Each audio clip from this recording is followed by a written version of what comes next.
So I was what we call a session musician in New York, in the secular field.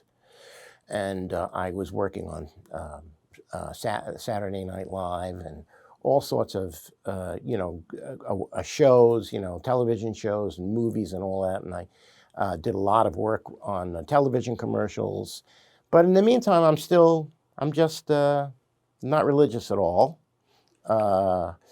Once I left my parents' house, once I, any kind of religion went out the door.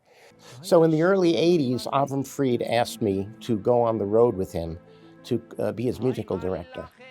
And I remember the first job that I did was at a Chabad house in Richmond, Virginia. And then we started traveling more and more all over the world. And every time we went to a Chabad house, Lima, Peru, Santiago, Chile, the West Coast, the mid-states, wherever we went, some of these Chabad houses were like palaces. And I was so impressed by it, and it brings Yiddishkeit to the community, and it builds, and I'm saying, this is an unbelievable thing.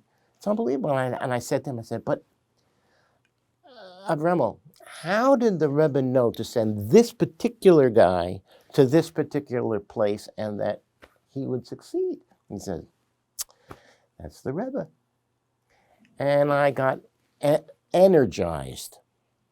Now, we were spending a lot of time together, Abraham and I, and of course, it starts to rub off a little bit, He bought me a pair of tefillin. He taught me how to put them on.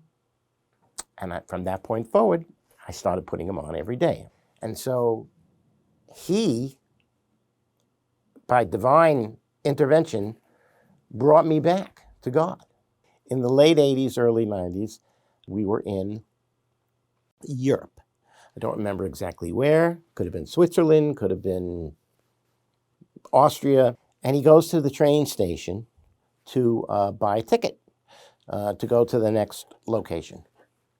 And after the ticket, goes down to the station, the platform, waiting for the train. And within a few minutes, all of a sudden, there's an officer coming towards.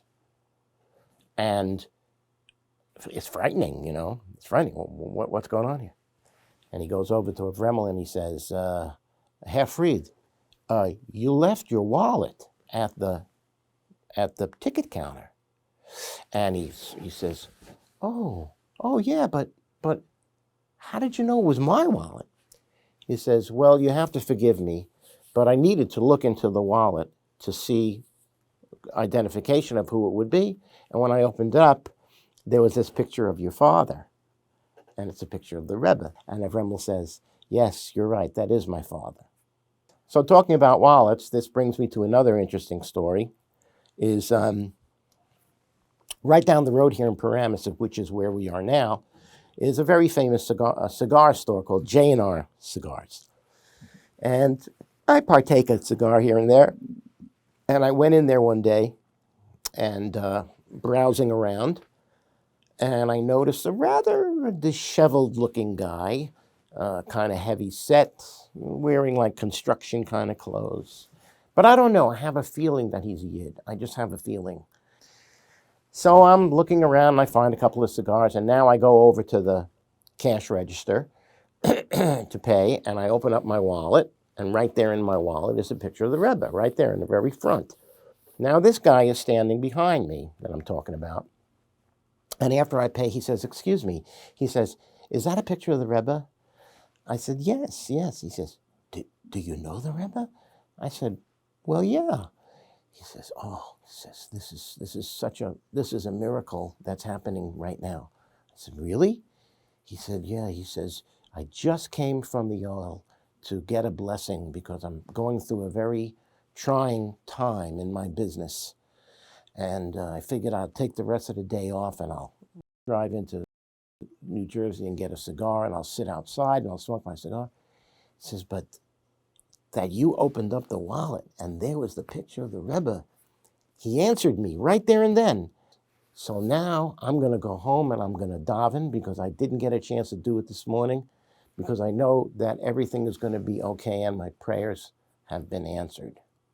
I mean, think about this. For me to be there at that particular time when this guy was going through his thing, what are the odds of that? Astronomical. But even further, that I would be on the line ahead of him and he would be looking down and I would open up my wallet. That was all preordained. It was all meant to happen. I was there as the Rebbe's messenger to send a message to this guy that everything was going to be just fine.